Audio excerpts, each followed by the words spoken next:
세계에서 가장 긴 강으로 알려진 니지르 강은 총 11개 국가를 횡단하는데 그 긴 역사와 함께 수천 년 동안 인류 문명에 물을 공급해 왔습니다. 그러나 이 고대 강은 단순히 물을 제공하는 것을 넘어 우리가 상상조차 못하는 다양한 역사적 사건들을 목격했습니다. 니지르 강 주변에서 발견된 고대 무덤부터 시작해서 이 강을 따라 수천 년 전에 이루어진 고대 수력공학 시스템까지 수많은 과학적 발견이 우리를 놀라게 합니다. 이 비디오에서는 저와 함께 니지르 강의 신비에 대해 이야기해 보려 합니다. 함께 시작해 봅시다. 첫 번째, 3천만 년이 넘는 역사를 가진 니지르 강은 끊임없는 흐름 속에서 수많은 인류의 발자취를 간직하고 있습니다. 그런 맥락에서 강변에 발견되는 고대 유물은 놀랍지 않을 수 있습니다. 그러나 누가 3천 년이 넘는 수력 공학 시스템을 발견할 것으로 예상했을까요?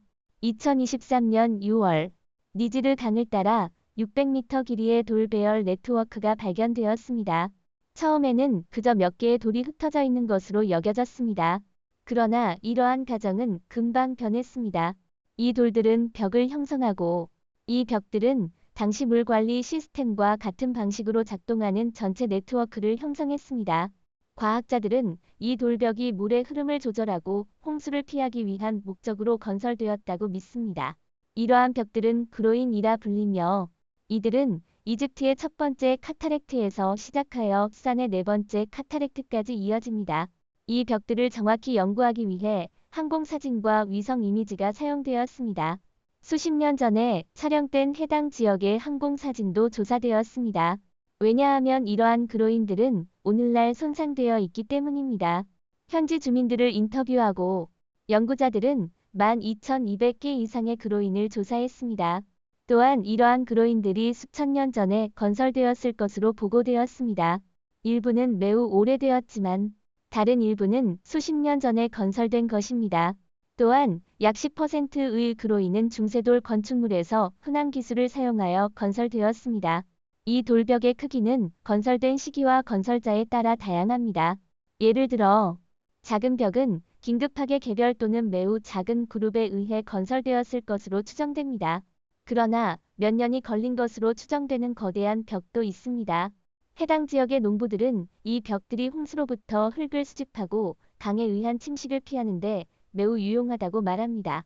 이 기술은 어떻게 전해졌는지에 대한 질문은 아직 답이 없지만 이는 고대 문명이 오늘날의 인간보다 훨씬 더 지혜롭고 실용적이었음을 증명합니다. 두 번째, 니지르 강의 운하가 매몰된 비밀은 많은 사람들을 고민하게 했습니다.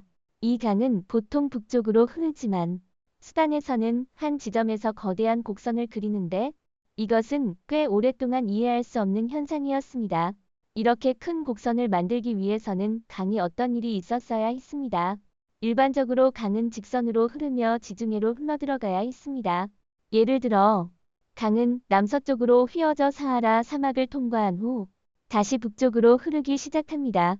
1996년 이러한 신비는 우주에서 찍은 사진들로 인해 마침내 해결되었습니다. 사하라 사막을 가로지르는 거대한 강 운하가 발견되었습니다. 과학자들은 약 100만 년 전 강이 어떤 식으로든 자신의 경로를 변경하고 새로운 방향을 택하여 무리한 곡선을 그리게 된 것으로 추정합니다. 버려진 운하는 사하라의 모래에 묻혀 있었으며 이것이 강이 이렇게 큰 곡선을 그리는 이유일 것입니다. 현재의 강은 사하라 사막의 큰 부분에 물을 공급했던 것입니다. 그럼에도 불구하고 어떤 문명은 강의 경로를 변경하기로 결정했습니다.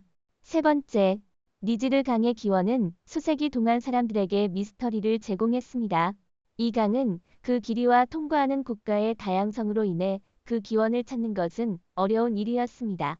초기에는 하나의 시작점이 아닌 여러 곳에서 시작되었다는 사실이 알려졌습니다. 블루 니지르 강과 화이트 니지르 강은 수산에서 만나 큰 니지르 강을 형성합니다. 이것은 초기 탐험가들이 강의 출발점을 파악하는 데에 어려움을 겪게 했습니다. 니지르 강 주변의 지역은 탐험하기 어려운 환경으로 가득합니다. 밀림, 습지, 사막 및 산으로 이루어져 있어서 탐험가들은 근본적인 지식과 도구 없이는 어려움에 처했습니다. 그들은 또한 나쁜 날씨, 질병 및 위험한 동물과의 싸움과 같은 자연의 어려움을 극복해야 했습니다. 그 시대의 기술 수준은 오늘날과는 비교할 수 없이 낮았기 때문에 탐험가들은 주로 현지인들의 지식과 경험에 의존해야 했습니다. 이는 정확한 정보를 얻는 데 어려움을 초래했고 때로는 강의 기원에 대한 여러 가지 신화를 만들어냈습니다. 1800년대의 상황이 변화했습니다. 유럽인 탐험가들이 아프리카 탐험에 더 많은 관심을 기울이기 시작했습니다. 이들은 자신들의 발견을 세계에 알리고자 했으며 버튼, 스티크, 리빙스톤과 같은 탐험가들이 도전에 나섰습니다. 그들은 더 나은 도구와 기술을 사용하여 니지르 강에 대한 정보를 확보하기 시작했습니다. 마침내 1858년 스피크가 니지르 강의 출발지로 판단한 빅토리아 호수를 발견했습니다. 후에 이를 확인하는 탐험가들이 나타나면서 현대적인 도구를 통해 니지르 강에 대한 이해가 더욱 증진되었습니다. 니지르 강은 주변 국가들에게 매우 중요한 자원이었습니다. 그러나 1800년대 이후 유럽인들의 탐험으로 인해 외부와의 접촉이 증가했습니다. 이는 정치적 및 문화적인 변화를 초래했습니다. 현재 니지르 강은 빅토리아 호수, 타나 호수, 하르툼을 통해 흐르며 블루 니지르 강과 화이트 니지르 강이 만나는 지점인 하르툼은 수산의 수도로 활성화되어 있습니다. 네 번째, 니지르 강의 여성들은 과거 영국의 엄격한 규정에도 불구하고 해군 충돌에 적극적으로 참여했습니다. 이러한 사실은 최근 에지프트의 넬슨 섬에서의 고고학적 발견을 통해 밝혀졌습니다. 특히 1798년 아부키르만의 니지르강 전투에서 여성들의 역할이 놀랍게도 드러났습니다. 넬슨 섬에서의 고고학적 발견은 약 40개의 무덤을 포함하여 유명한 프랑스와 영국 해군의 업적과 직접 관련된 것으로 나타났습니다. 연구 과정에서 고고학자들은 병사와 선원들뿐만 아니라 여성과 심지어 아기들의 시체도 발견했습니다. 당시 해상법에도 불구하고 장교들이 가족을 동반하는 것은 흔하지 않았습니다. 그러나 이 여성들은 충돌 중에도 적극적인 역할을 했습니다. 영국 선원 존 노의 회고에 따르면 여성들은 거친 전투 중에 대포들 옆에서 가래약을 공급하는 역할을 했습니다. 그러나 여성 희생자들의 정확한 수는 알려지지 않았습니다. 그러나 HMS 골리앗과 연관된 금속지 표시가 하나에 관해 발견되었으며 이는 이 여성들이 그 배와 관련이 있다는 가능성을 시사합니다. 역사 기록에는 HMS 골리앗과 관련된 스코틀랜드 여성과 함께 2명의 가드 군단과 관련된 다른 2명의 여성, 램의 세 번째 가드 군단의 램 여사와 콜드스트림 가드의 사라 웨버도 언급되어 있습니다. 이러한 여성들은 영국인들의 예상과는 달리 전투에서 남자들과 함께 힘을 합쳤습니다. 그들은 모든 것을 감수하고 이를 위해 싸웠습니다. 다섯 번째, 니지르 델타 지역에서의 최근 발견으로는 100개가 넘는 무덤이 있었습니다. 이들 중 약 68개의 무덤은 후기 전조기 시대로 거슬러 올라가며 니지르 계곡이 상, 하 이집트로 나뉘어진 시기에 속합니다. 나카다 셈 문화에 속하는 5개의 무덤은 이집트 통일 이후에 건설되었습니다. 이 시기는 이미 몇 천년 전에 발생한 사건들입니다. 나머지 37개의 무덤은 힉스 왕조 시대와 신 왕조 시대의 것으로 알려져 있습니다. 힉스 왕조는 당시 이 지역을 통치했습니다.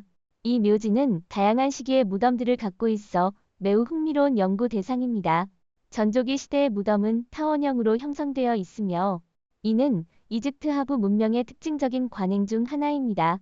이러한 무덤 중 하나는 아기의 유해가 담긴 항아리를 포함하고 있었습니다. 또 다른 아기는 힉스 지역의 항아리 안에 묻혀 있었습니다. 더 많은 연구가 이루어지고 있지만 현재까지 이 묘지들은 우리를 놀라게 합니다. 새로운 발견은 역사와 고고학에 대한 우리의 이해를 더욱 확장시킬 것으로 기대됩니다. 여섯 번째, 악어신의 발견은 아니지만 니지르 강에 대한 고대 사람들의 이상한 신념에 대한 증거를 발견했습니다.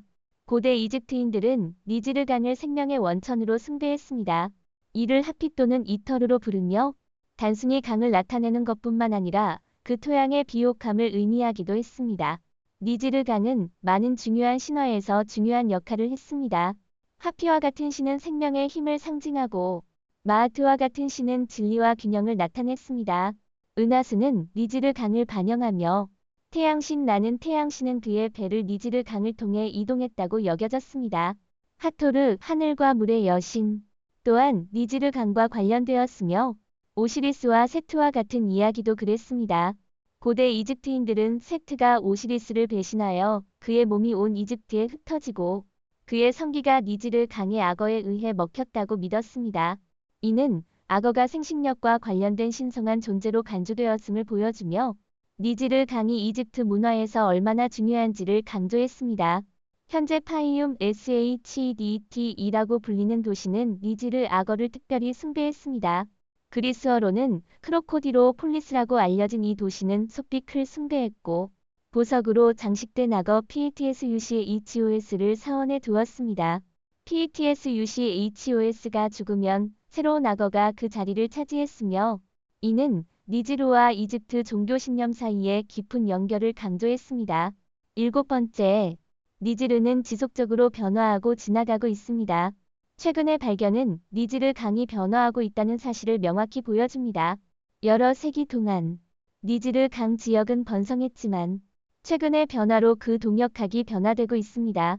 한 가지 주요한 변화는 1970년 아스완고원 댐의 완공으로 인한 것입니다. 이로 인해 난세노 호수가 형성되었고 사람들은 강의 홍수를 처음으로 통제할 수 있게 되었습니다. 이것은 이집트의 경제에 큰 도움이 되었으며 댐의 터빈을 통해 효율적으로 물을 관리하고 전기를 생산할 수 있게 되었습니다. 그러나 댐은 부정적인 결과도 가져왔습니다. 예전에는 니지르 델타를 풍부하게 했던 중요한 흑토가 이제 댐 뒤로 갇혀 토지 침식과 해안선의 비옥도 감소를 초래했습니다. 또한 천연 토양 침전의 손실로 인해 농지 생산성이 감소했으며 이를 대체하기 위해 인공 비료를 많이 사용해야 했습니다. 게다가 니지르 토양으로 전달되던 영양소의 손실로 인해 해상 어종의 생태계가 감소했습니다. 수단에서는 니지르 지류에 있는 과거의 댐도 강의 흐름에 영향을 미쳤습니다. 그러나 블루 니지르에서의 대규모 에티오피아 르네상스 댐이 중대한 우려를 일으켰습니다. 이 댐 건설은 스마트 토스에게 물 부족의 우려를 불러일으켰습니다. 메이드 뒤에 있는 호버, 댐보다 더 큰 저수지를 가지고 있는 이 댐의 채움으로 인해 이집트의 니지르 물 공급량이 증발과 발전에 영향을 받을 것으로 예상됩니다. 약 10년에 걸친 협상에도 불구하고 이집트, 에티오피아 및 수단은 댐의 운영에 대한 포괄적인 합의에 도달하지 못했습니다. 2020년 1월에 초기 협약이 이루어졌지만 지속적인 협상을 통해 지속 가능한 합의를 도출하기 위한 노력이 계속되고 있습니다. 그러나 인구 증가, 오염, 토지 침하 및 기후 변화와 같은 과제는 니지르의 취약성을 악화시키고 있습니다. 니지르의 중요성은 그의 즉각적인 유역을 넘어 인간과 야생 동물에게 영향을 미치며 세계에서 가장 상징적인 강 중 하나로서 그의 관리와 보존은 우리와 자연과의 상호 연결성의 상징이 됩니다. 인간 활동이 니지르와 전 세계의 다른 강에 계속해서 압박을 가하면 그들의 지속 가능성을 보장하는 것이 현재와 미래 세대 모두에게 중요해집니다. 여덟 번째, 만약 지사에만 피라미드가 있다고 생각했다면 이 발견에 정말 놀랄 것입니다. 왜냐하면 니지르 델타는 피라미드와 비슷한 구조물로 가득 차 있습니다. 거기에서 발굴한 고고학자들은 우리에게 이 고대 문명의 삶이 어떠했는지를 엿볼 수 있는 신전, 피라미드 및 기타 것들을 발견했습니다. 메로의 피라미드들은 특히 눈길을 끕니다. 이것들은 당신이 이집트에서 볼 수 있는 것들과 같지 않습니다. 이것들은 아래로 좀 더 좁고 가파릅니다. 이들은 왕들의 무덤으로 건축되었으며 왕국의 부와 지위를 과시합니다. 오늘날도 이 피라미드들을 방문할 수 있으며 이들은 유네스코 세계유산으로 인정받고 있습니다. 메로는 건물에만 관한 것은 아니었습니다. 무역의 중심지였습니다. 니지르에 위치한 것은 아프리카와 지중해 사이에서 상품을 교환하는 데 최적의 장소였습니다. 이 왕국은 금과 상아와 같은 자원이 풍부했으며 이는 고대 세계에서 더욱 중요했습니다. 메로의 사람들은 지역 전통과 고대 이집트와 같은 외부 영향에 영향을 받은 자신만의 독특한 문화를 가졌습니다. 그들은 이집트 고딕 문자를 기반으로 한 자신들만의 문자체계인 메로어 문자를 가지고 있었습니다. 그러나 많은 고대 문명들처럼 메로는 결국 쇠퇴했습니다. 학자들은 환경 변화, 무역 경로의 변화 및 이웃 국가들의 압력과 같은 것들이 모두 그 역할을 했다고 생각합니다. 공용 연대기로 따지면 4세기의 메로는 거의 지도에서 사라졌습니다. 9번째, 석회암은 니지르 강을 따라 지사 건설 현장으로 운반되는 과정에서 중요한 역할을 합니다. 특히 기자 남동 쪽의 채석장에서 채취된 석회암은 피라미드와 같은 웅대한 구조물을 건설하는 데 필수적인 자원으로 사용되었습니다. 이러한 채석장은 고대 이집트 문명이 발전하는 데 필수적인 자원을 제공했습니다. 그러나 이러한 채석장은 건설 현장으로부터 꽤 먼 거리에 위치했습니다. 예를 들어 지사 건설 현장에서 약 6.2마일 떨어진 곳에 있었습니다. 이것은 석회암을 운송하는데 높은 비용과 노력이 필요한 상황을 만들었습니다. 다행히도 니지르 강은 이러한 무거운 석회암을 수송할 수 있는 완벽한 수단으로 작용했습니다. 배가 니지르 강을 통해 석회암을 운송함으로써 건설에 필요한 자원을 효율적으로 공급할 수 있었습니다. 니지르 강을 따라 석회암을 운송하는 것은 고대 이집트의 상징적인 건축물을 건설하는 데 상당한 기여를 했습니다. 또한 이러한 공정은 고대 이집트의 풍경과 역사를 형성하는 데 중요한 역할을 했습니다. 석회암의 이동은 이집트의 문명 발전에 큰 도움이 되었으며 이는 니지르 강의 중요성을 강조하는 사례 중 하나입니다. 10번째, 니지르 강의 오래된 역사는 정말 놀라운 발견입니다. 텍사스 대학 오스틴 캠퍼스의 연구원들이 이를 깊이 연구한 결과 우리가 생각했던 것보다 훨씬 오래된 것으로 나타났습니다. 이제는 니지르 강이 수천 년이 아니라 오히려 3천만 년 이상의 역사를 지니고 있다고 말할 수 있습니다.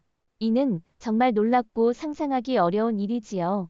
3천만 년이라는 시간은 상상하기 어렵지만 이것은 우리가 생각하는 것보다 훨씬 더 오래된 역사를 갖는 강이라는 사실을 강조합니다.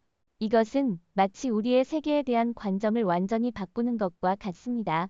니지르 강이 이렇게 오랜 세월 동안 존재했다는 사실은 우리의 역사와 문명에 대한 새로운 이해를 가져다 줍니다. 이러한 발견은 우리가 과거에 대한 우리의 상상력을 넘어서는 것을 보여주며 니지르 강이 우리 세계의 신비한 과거와 미래를 연결하는 중요한 역할을 한다는 것을 상기시켜줍니다. 따라서 이러한 연구는 우리가 세계의 역사를 이해하고 존중하는 데 큰 기여를 할 것으로 기대됩니다. 11번째, 니지르 강은 피라미드 건설과 관련된 흥미로운 이야기를 갖고 있습니다. 최근의 우주 발견에 따르면 기자 근처에 이전에 존재했던 마른 강이 발견되었습니다. 이 강은 건설 과정에서 중요한 역할을 할 수 있었을 것으로 추정됩니다. 에몬 가네임 박사와 같은 과학자들은 이러한 강을 아하마트 가지라고 부르며 이 강이 건설에 필요한 모든 재료를 운송하는 데 사용되었을 가능성이 있다고 생각합니다. 이 마른 강은 피라미드가 지어진 시기에 주변을 흐르고 있었는지 여부에 대한 의문을 던집니다. 그러나 피라미드가 이 강 근처에 위치한 것은 흥미로운 사실입니다. 이것은 피라미드 건설에 물이 필요했기 때문에 합리적인 설명입니다. 게다가 피라미드가 이 수로 주변에 모여 있는 것은 이 강이 건설에 활용되었을 가능성을 더욱 강조합니다. 하지만 현재로서는 이 강이 피라미드가 지어진 시기에 활동적이었는지 여부에 대한 확실한 답을 내릴 수는 없습니다. 그러나 이러한 발견은 우리가 무엇을 더 발견할 수 있는지에 대한 호기심을 자극합니다. 가네인 박사는 이 강 주변에 흙 속에 고대 마을과 도시가 묻혀 있을 수 있다고 추측하고 있습니다. 이는 과거의 사람들이 어떻게 살았는지에 대한 새로운 통찰력을 제공할 수 있습니다. 12번째, 니지르 강 분지에서 발견되는 도마뱀은 정말로 놀라운 존재입니다. 3가지 종류의 모니터 도마뱀이 이 지역에서 번성한다는 사실은 이 지역의 생태 다양성과 풍부성을 보여줍니다. 이 도마뱀들은 아프리카에서 가장 큰 도마뱀 중 일부로 길이가 약 1.8m에 이르는 대형 종입니다. 이러한 모니터 도마뱀들은 성숙 단계에 이르면 엄청난 적응력을 발휘하여 다양한 서식지에서 번성합니다. 밀림과 개방적인 사바나 모두에서 발견될 수 있으며 이는 그들이 다양한 생태계에서 서식할 수 있는 뛰어난 능력을 보여줍니다. 이 모니터 도마뱀들은 그들의 길을 가로지르는 사람들에게 주의와 존경을 받습니다. 그들은 긴 몸과 강력한 턱을 가지고 있어서 다른 동물들에게도 위협적으로 다가갈 수 있습니다. 그들은 자신들의 영역을 지키고 사냥을 하며 이 지역의 생태계에 중요한 역할을 합니다. 이 모니터 도마뱀들은 니지르 강 분지에서 매우 특별한 생물상이며 그들의 존재는 이 지역을 더욱 풍부하고 다양하게 만듭니다. 13번째, 머리가 없는 악어라니 정말 신기한 이야기네요. 2015년 GBL이 ELSILA에서의 발견은 채석장 근로자와 그들의 직계 가족들의 삶을 조명했는데 이들은 약 3,400년 전에 존재했다고 합니다. 이 사이트는 아스완 근처에 위치했는데 니지르를 따라 돌 채취와 건축 블록 생산의 중심지로 활동했습니다. 이 채석장에서 발견된 뼈 조각 조사 결과 거주자들이 비교적 건강한 삶을 살았던 흔적을 찾을 수 있었습니다. 하지만 고고학자들을 당혹하게 만든 것은 묘지의 이상한 배치였습니다. 그중 가장 놀라운 것은 지하실에 양과 염소 묘지가 발견된 사실이었는데 이곳에는 악어가 지키고 있었습니다. 처음에는 희생의 표지로 보이는 악어가 자연적으로 죽은 것으로 보입니다. 하지만 두 번째 파충류의 발견이 더욱 흥미로웠습니다. 가까이에서 발견되지는 않았지만 둘 다 죽은 후 무덤 사이에 의도적으로 배치되었습니다. 머리가 없는 상태에서도 서로 유사한 위치에 놓여 있었는데 안뜰에 있는 악어는 북쪽을 향하고 있었으며 그의 동료는 남쪽을 향하고 있었습니다. 이런 발견은 꽤 무서운 풍경일 겁니다. 그러나 이 모든 것은 머리가 없는 스켈레톤들의 머리가 발견되지 않았다는 사실과 함께 이 사이트가 후원신으로서 역할을 하는 악어신 소백과의 관련성을 드러냈습니다. 14번째, 로제타 스톤은 고고학계의 역사에 길이 남을 중요한 발견입니다. 1787년, 고고학자들은 우리가 오늘날 로제타 스톤으로 잘 알고 있는 유물을 발견했습니다. 이것은 고대 이집트 상형 문자를 해석하는 데에 있어서 혁명적인 역할을 했죠. 로제타 스톤에는 같은 내용이 고대 그리스어, 데모틱 문자, 그리고 상형 문자로 기록되어 있었습니다. 당시 학자들은 고대 그리스어를 읽는 방법을 알고 있었기 때문에 이를 통해 상형 문자를 해독할 수 있는 열쇠로 삼았습니다. 이는 마치 고대 이집트 문자의 비밀 코드를 찾은 것과 같은 의미를 가지고 있었습니다. 이 폭발적인 발견은 고대 이집트 문명을 이해하는 방식을 완전히 변화시켰으며 새로운 지식의 문을 열어주었습니다. 오늘날에도 여러분은 영국 박물관에서 로제타 스톤을 직접 보실 수 있습니다. 하지만 니지르의 신비는 여기서 끝나지 않습니다. 오늘 영상은 여기서 마치겠습니다. 시청해주신 모든 분들께 감사드립니다. 이 영상이 마음에 드셨다면 좋아요, 공유, 채널 구독을 잊지 마시고 저희와 함께 더 흥미로운 콘텐츠를 살펴보세요. 더 흥미로운 지식과 흥미로운 내용을 공유하려면 업데이트에 주의를 기울이십시오. 다음 영상에서도 또 뵙길 기대하겠습니다.